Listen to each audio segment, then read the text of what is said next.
ጤና ይስጥልኝ እንደምን አምሽታችኋል ውድ ተመልካቾቻችን ከአባይ ቴሌቪዥን የሚተላለፍላችሁ የዕለተ ሰኞ ሚያዝያ 19 ቀን 2018 ዓ.ም አውደ ዜና ተጀምሯል። በምሽቱ የዜና ወጃችን በርካታ ዘገባዎችን ወደ እናንተ እናደርሳለን። የቢዝነስና የምጣኔ ሀብት ዘገባችንም ሰዓቱን ጠብቆ ይቀርባል። ዜናውን እየመራሁ ደግሞ ቴዎድሮስ አይቸው ከእናንተ ጋር ቆይታ አደርጋለሁ። አብራችሁ እንድትቆዩም በአክብሮት ጋብዛችኋለሁ።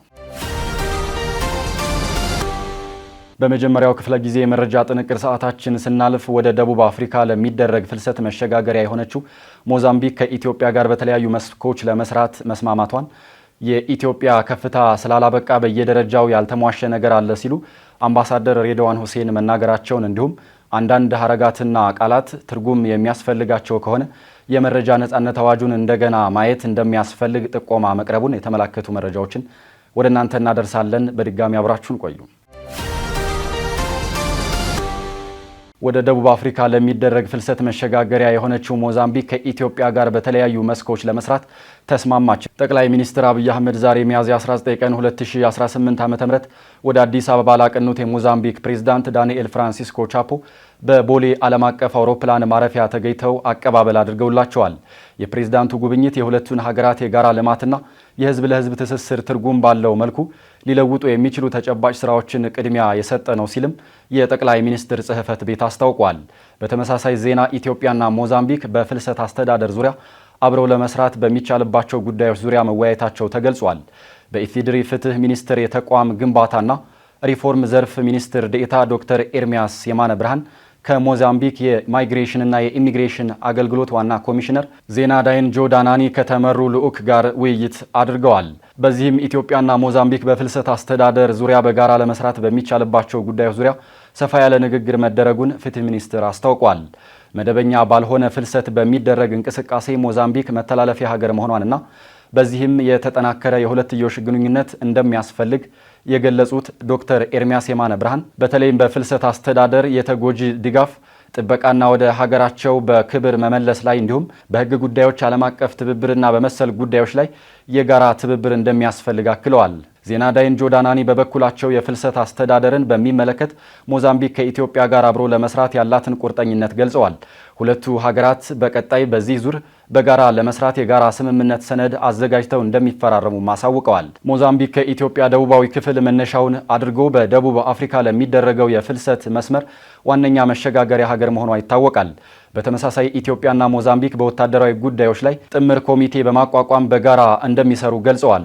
የኢፌዴሪ መከላከያ ሚኒስትር ኢንጂነር አይሻ መሐመድ በሞዛምቢክ የመከላከያ ሚኒስትር በኢክሪስቲያቮ አርቱር ቹሜ የተመራውን ልዑካን ቡድን በጽሕፈት ቤታቸው ተቀብለው አነጋግረዋል። በውይይታቸውም ሁለቱ ሀገራት በጋራ መስራት በሚቻልባቸው ወታደራዊ ጉዳዮች ዙሪያ መክረዋል። የኢትዮጵያ ከፍታ ስላላበቃ በየደረጃው ያልተሟሸ ነገር አለ ሲሉ አምባሳደር ሬድዋን ሁሴን ተናገሩ።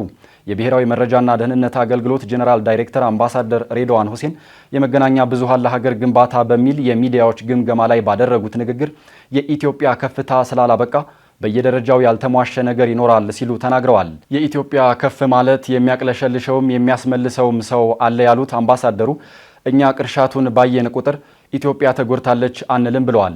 የኢትዮጵያን ከፍታ ማየት ካልቻለ እየተለጠጠና እየተወጠረ የሚበጠስ የሚመስለው ይኖራል ያሉት አምባሳደሩ ነገሮቹ እሱ ባሰበው መንገድ አለመሄዱንም የሁሉም አለመመቸት አድርጎ የሚመለከተው አለ። ነገር ግን ለማህበረሰቡ ሟርትና ለቅሶ ማሰማት የመገናኛ ብዙሃን ግብ መሆን የለበትም። ያለነው አንድ መርከብ ላይ ነው በማለት ገልጸዋል። ጉዞ አላበቃም። ከፍታው ስላላበቃ በየደረጃው ያልተሟሸ ነገር ይኖራል። ይሄ ከፍታ ደግሞ ከፍታ የሚፈራ ሰውም አለ እኮ ባይዘው ከፍታ የሚፈራ ሰው አለ፣ ንፋስ የሚፈራ ሰው አለ።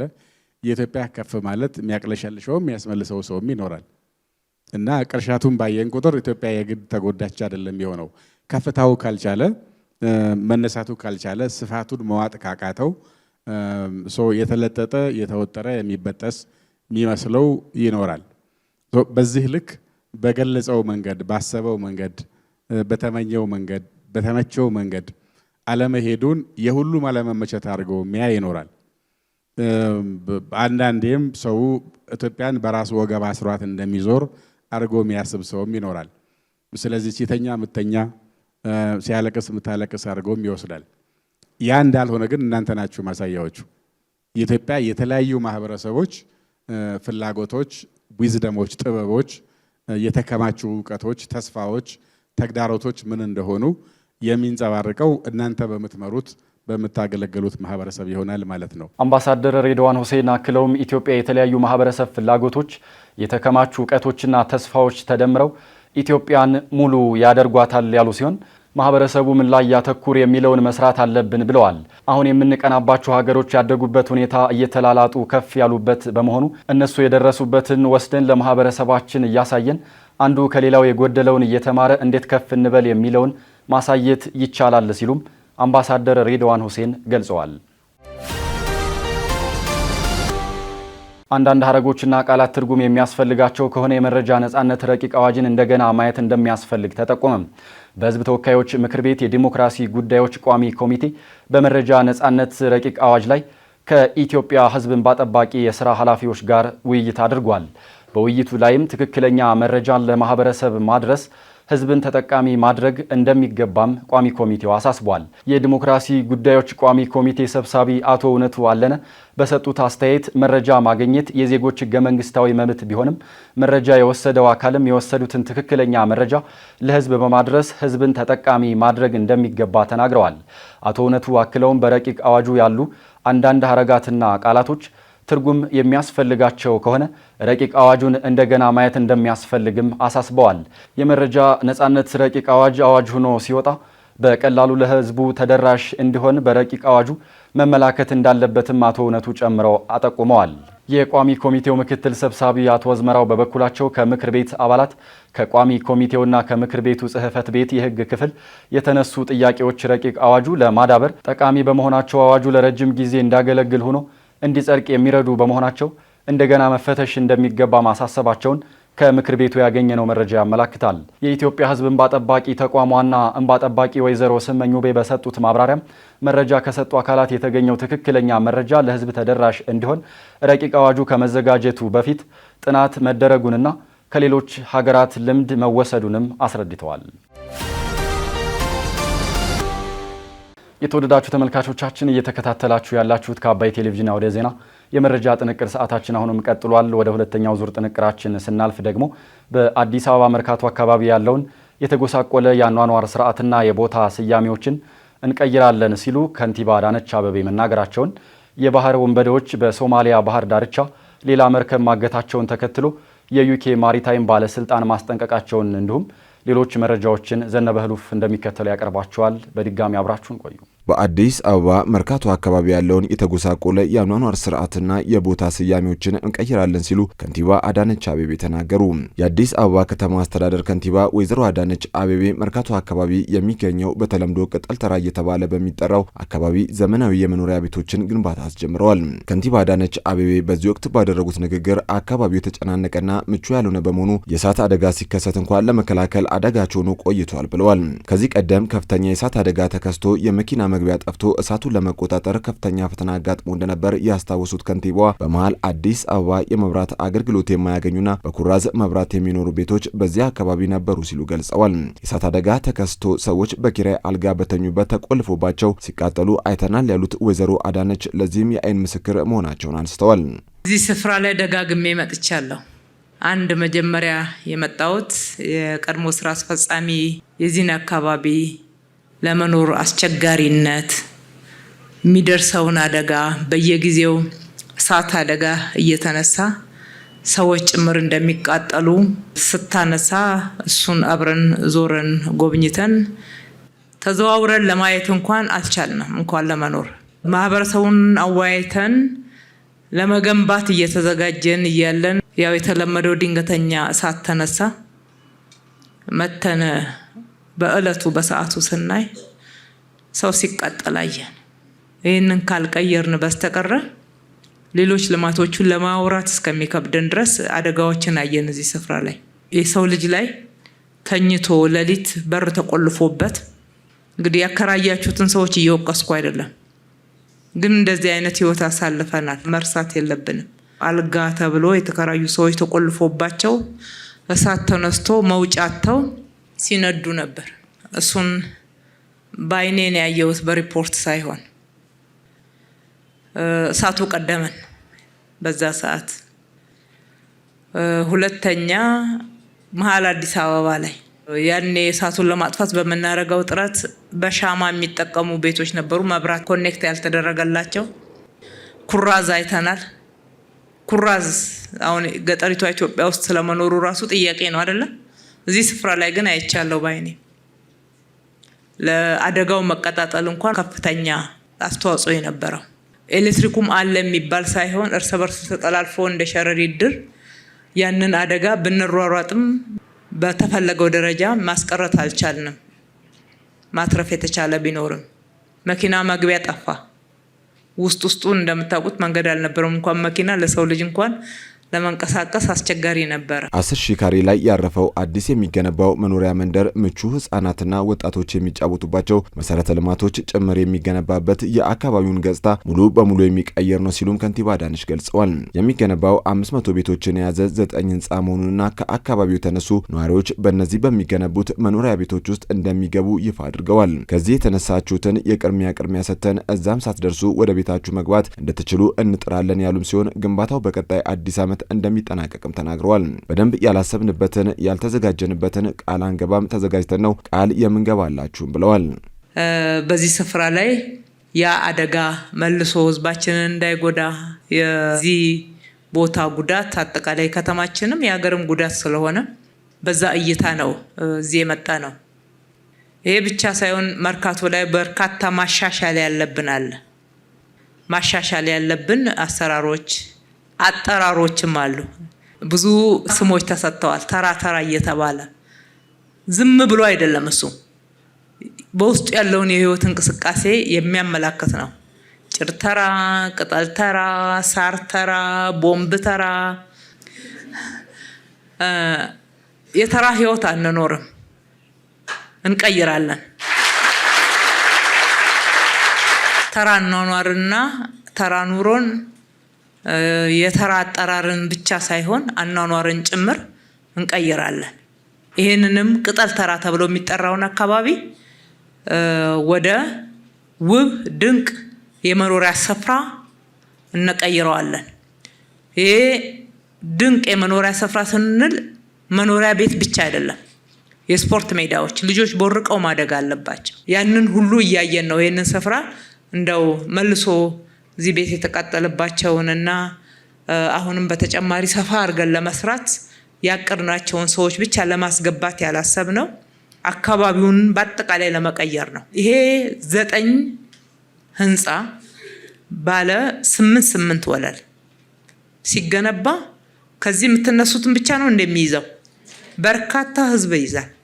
አካባቢው ላይ ያለው ማህበረሰብ እዚሁ እናስገባለን። ስናስገባ ሰፋ ያለ አካባቢ ይቀየራል ማለት ነው። የእናንተ የነበራችሁበት አካባቢ ለብዙዎች ተመልሶ በረከት ይሆናል፣ መትረፍ ይሆናል ማለት ነው። ከስስት አስተሳሰብ ውስጥ ወጥተን እቺ መሬት የኔ ናት፣ እቺኛዋ የቀበሌ ቤት የኔ ናት ብለን እንደዛ በማዳበሪያ በተለያየ መንገድ ወታትፈን ከምንኖርበት ወጥተን ለሌሎችም ጭምር በረከት እስከመሆን ድረስ እንሄዳለን ማለት ነው። ወደ መንገድ ዳር ያሉት ህንጻዎች ደግሞ ንግድ ቤቶችም አሉት። ተጨማሪ ለብቻውም ተነጥሎ የሚገነባ ንግድ ቤት አለ። በኢትዮጵያ ከመንግስት የጤና ተቋማት ይልቅ የግል ጤና ተቋማት በቁጥር እንደሚበልጡ የጤና ሚኒስቴር አስታወቀ።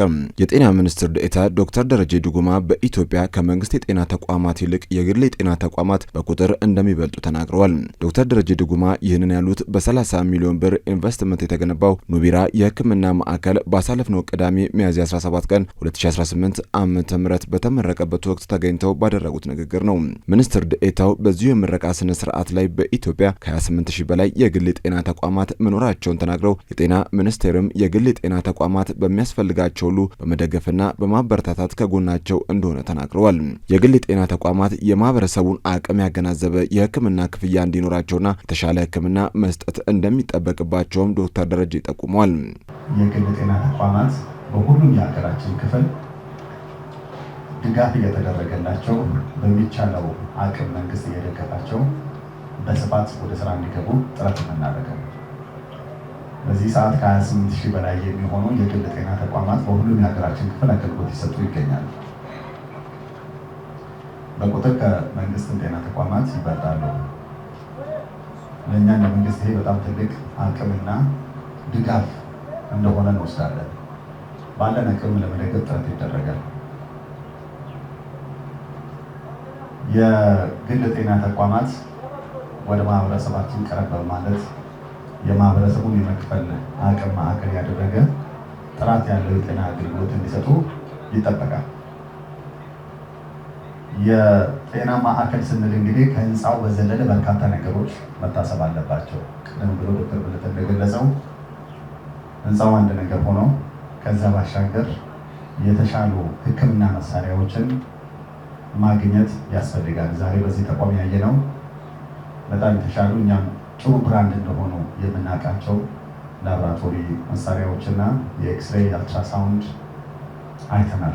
ሚኒስትር ዴኤታው አክለውም ኑቢራ የህክምና ማዕከል ስታንዳርዱ በሚጠይቀው መንገድ በርከት ባሉ የስራ ክፍሎች በተደራጀ መንገድና በዘመናዊ መልክ ወደ ስራ መግባቱን ተናግረዋል። በተለይ ደግሞ የእናቶችና የህፃናት አገልግሎት እንደ መንግስትም ከፍተኛ ትኩረት የሚሰጠው ስለሆነ ለእነሱ ቅድሚያ ተሰጥቷል።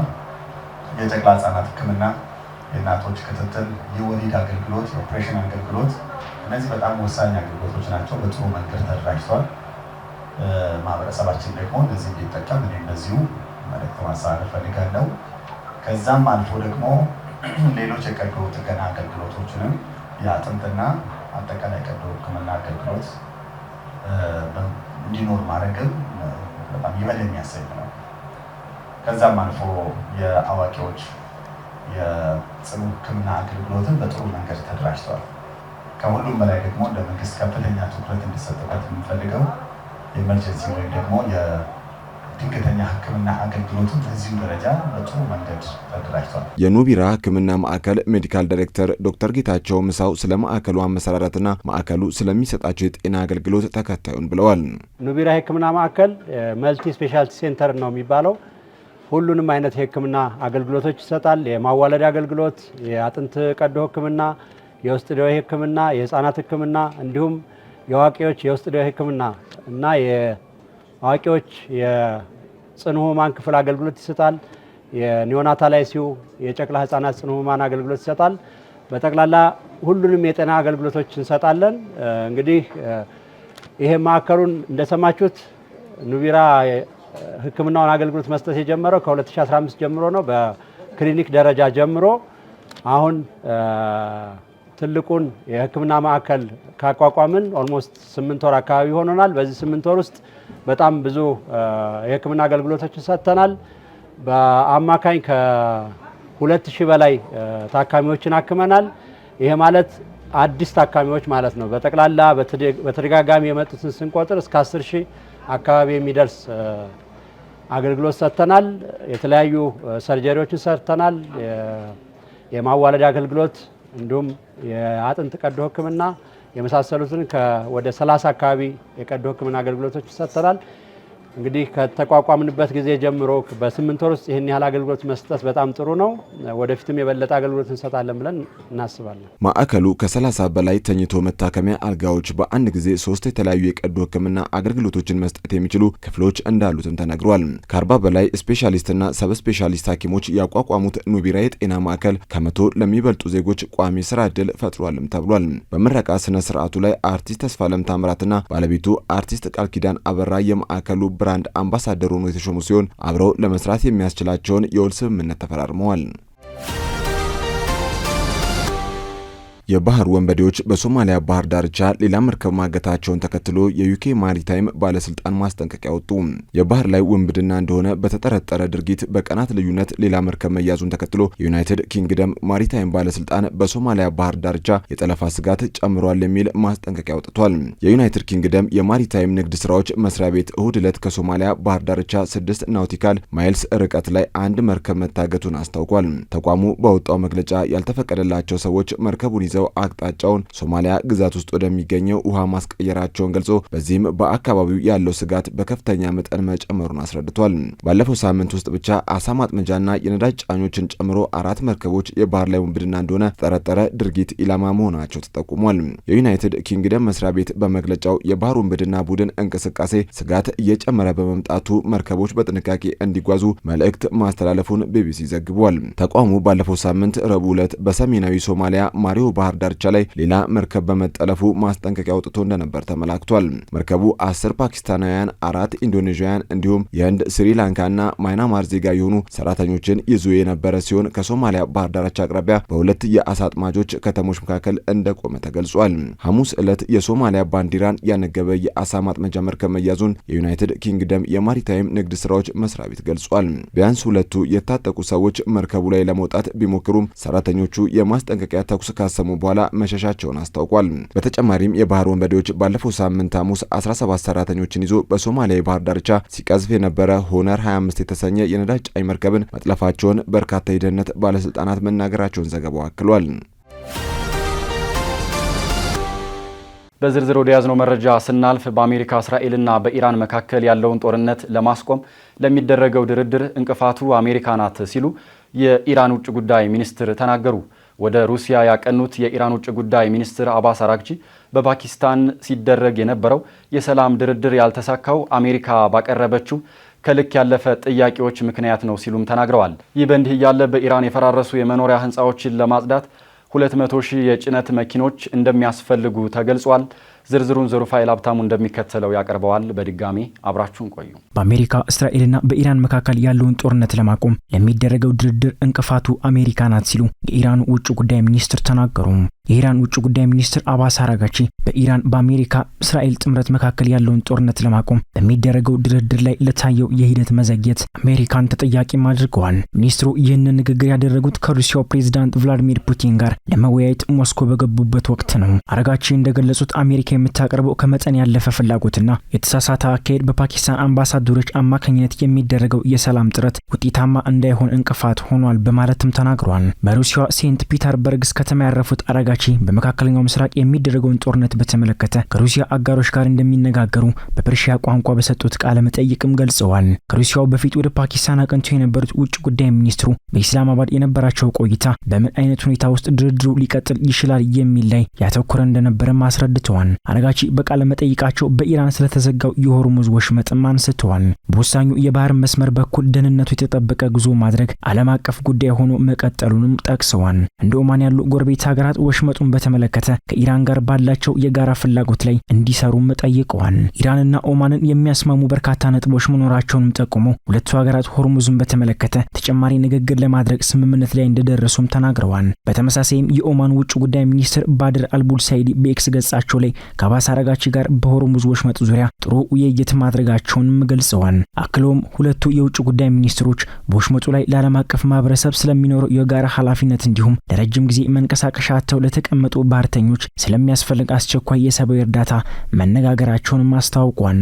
አራጋቺ በማህበራዊ ሚዲያ ልጥፋቸው ላይ ንግግራቸው ቁልፍ በሆነ የሆርሙዝ ወሽመጥ የመርከቦች እንቅስቃሴ ደህንነቱ የተጠበቀ እንዲሆን መነጋገራቸውንም ገልጸዋል። የውጭ ጉዳይ ሚኒስትሩ በሩሲያ ቆይታቸው ከፕሬዝዳንት ቭላዲሚር ፑቲን ጋር እንደሚገናኙም የቢቢሲ አጋር የሆነው ሲቢኤሲ ኒውስ ዘግቦታል። አራጋቺ አገራቸው ጦርነቱን ይቋጫል ተብሎ ተስፋ የተጣለበት ንግግር ከአሜሪካ ጋር ማድረግ ሳትችል ከቀረሽ በኋላ ወደ ሩሲያም አቅንተዋል። አሜሪካና ኢራን የሚያደርጉት ሁለተኛው ዙር የሰላም ንግግር ቅዳሜ ዕለት ፕሬዝዳንት ትራምፕ ቻቸውን ወደ ኢስላማባድ እንደሄዱ ካደረጉ በኋላ ባለበትም ቆሟል። የፓኪስታን ቆይታቸው እጅግ ውጤታማ ሲሉ የገለጹት አራጋቺ ኢራን ላይ የተከፈተው ጦርነት በዘላቂነት ለመቋጨት የሚያስችል ማዕቀፍን በተመለከተ የኢራንን አቋም ማሳወቃቸውንም ጠቅሰዋል። እውነትም አሜሪካ ዲፕሎማሲን በቁም ነገር ተወስድ እንደሆነ እናያለን ሲሉ ቅዳሜ ዕለት በማህበራዊ ሚዲያ ገጻቸው ላይም ጽፏል።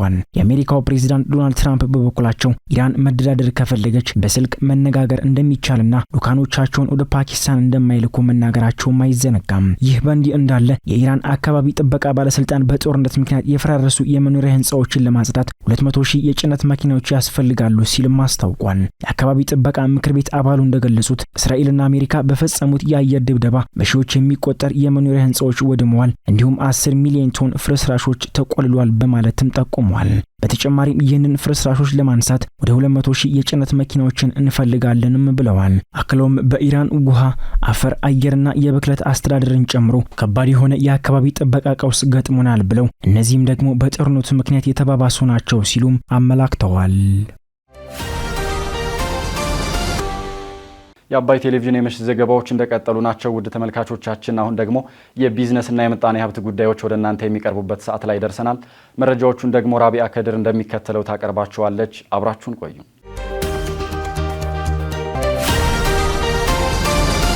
ኢትዮጵያ የዓለም ንግድ ድርጅት አባል ለመሆን 769 አንቀጾችን ያካተተ የመጨረሻው ምዕራፍ ድርድር ማድረጓን የንግድና ቀጠናዊ ትስስር ሚኒስቴር አስታወቀ። ኢትዮጵያ የዓለም ንግድ ድርጅት አባል ለመሆን 769 አንቀጾችን ያካተተ 419 የሚሆኑ የሕግ ማዕቀፎች ያሉትና 32 የግዴታ አንቀጾች የቀረቡበት የባለብዙ ወገን የመጨረሻውን ምዕራፍ ድርድር መደረጉን የንግድና ቀጠናዊ ትስስር ሚኒስትር ዶክተር ካሳሁን ጎፌ አስታውቀዋል። ዶክተር ካሳሁን ጎፌ ለዓለም የንግድ ድርጅት አባልነት በስዊዘርላንድ ጄኔቫ የተደረገውን 7ኛ ዙር የስራ ላይ ቡድን ስብሰባ በተመለከተ ዛሬ ሚያዝያ 19 ቀን 2018 በሰጡት መግለጫ ኢትዮጵያ የዓለም ንግድ ድርጅት አባል መሆን የሚያስችላትን ውጤታማ ድርድር አድርጋለች ብለዋል። በ7ኛው የስራ ላይ የቡድን ስብሰባ የዲፕሎማሲ ድል የተገኘበት መሆኑን ያነሱት ሚኒስትሩ ለዚህ ድል ዋነኛው ምክንያት ኢትዮጵያ የተገበረችው የማይክሮ ኢኮኖሚ ማሻሻያ መሆኑንም ገልጸዋል። ድርድሩ ለ226 የአባል ሀገራት ጥያቄዎች ምላሾችን የመስጠት የስራ ቡድን ረቂቅ ሪፖርትን የማዳበርና 32 የግዴታ አንቀጾችን የማጠናቀቅ ስራ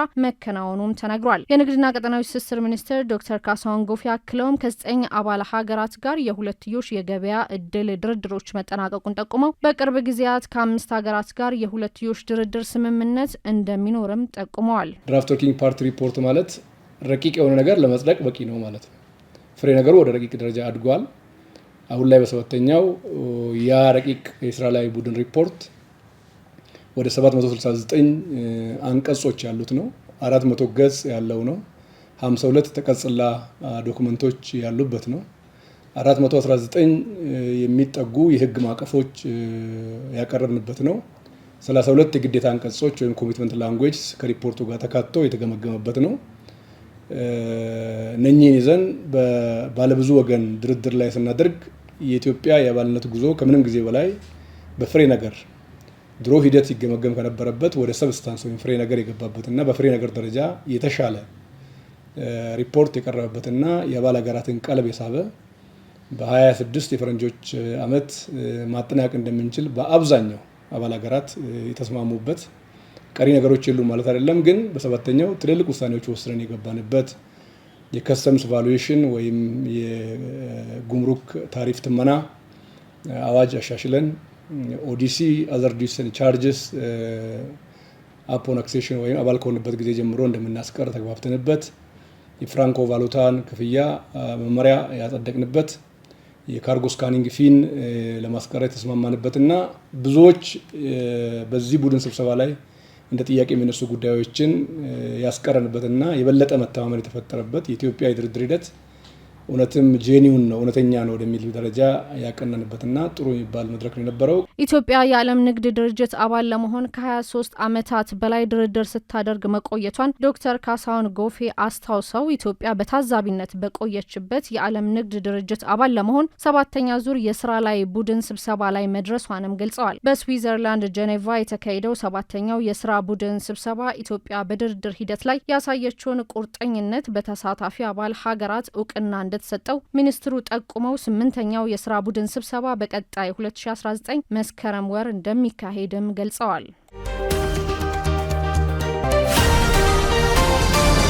የአፍሪካ ሀብት በጥሬ ዕቃ ወደ ውጭ ከመላክ ይልቅ እሴት የታከለበት ማዕድን ማምረት የሚያስችል ኢንዱስትሪ መገንባት እንደሚገባ ተጠቆመ። የአፍሪካ ኢኮኖሚ ኮሚሽን ከታንዛኒያ የአፍሪካ ዘላቂ ልማት አመራር ኢንስቲትዩት ጋር በመተባበር የአፍሪካ ወሳኝ ማዕድናት ለአረንጓዴ የኢንዱስትሪ አብዮትና ዘላቂ ልማት መዋል በሚል መሪ ሀሳብ ያዘጋጁት የ12ኛው የአፍሪካ ዘላቂ ልማት ቀጠናዊ ፎረም ቅድመ ጉባኤ አካሂዷል። የቀድሞው ጠቅላይ ሚኒስትር ኃይለማርያም ደሳለኝ በዚህ ወቅት እንዳሉት የአፍሪካ እምቅ የማዕድን ሀብት የሀገሪቱን ብልጽግና የማፍጠን ግዙፍ አቅም አለውም ብለዋል። የሀገሪቱን ሀብት በጥሬ ዕቃ ወደ ውጭ ከመላክ ይልቅ እሴት የታከለበት ማዕድን ማምረት የሚያስችል ኢንዱስትሪ መገንባት እንደሚገባም ገልጸዋል። የአፍሪካን የአረንጓዴ ሽግግር በማጠናከርና የከበሩ ማዕድናትን በማልማት የሀገሪቱን እምቅ የተፈጥሮ ጸጋና የድህነት ተቃርኖ ማስታረቅ እንደሚያስፈልግም አስገንዝበዋል። የሀገሪቱን የኢንዱስትሪና የኢንቨስትመንት ትስስር የሚያሳልጥ መሰረተ ልማት ግንባታን በማጠናከር የኃይል ትስስርና የሎጂስቲክ አቅም መገንባት እንደሚገባም ጠቅሰዋል። የአህጉራዊ ነጻ የንግድ ቀጠና ስምምነት ደንብና ደረጃዎችን በማጣጣም በዓለም አቀፍ የገበያ ስርዓት የመደራደር አቅምን ማሳደግ እንደሚያስፈልግም ገልጸዋል።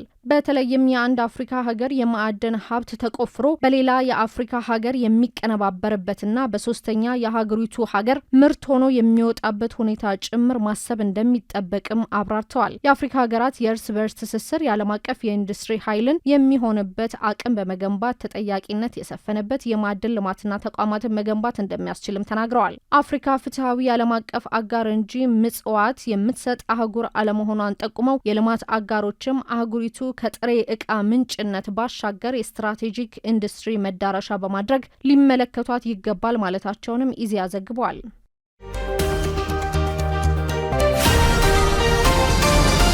አልቲማ ሪል ስቴት በመስቀል ፍላወር አካባቢ ያስገነባውን ዘመናዊ አፓርታማ ለባለቤቶቹ አስረከበ። በኢትዮጵያ የሪል ስቴት ዘርፍ ላይ እየተንቀሳቀሰ የሚገኘው አልቲማ ሪል ስቴት በአዲስ አበባ መስቀል ፍላወር አካባቢ አስገንብቶ ያጠናቀቀውን ባለ 12 ወለል የሆነ ዘመናዊ የመኖሪያ አፓርትመንት ለደንበኞቹ የቁልፍ ርክክብ አድርጓል።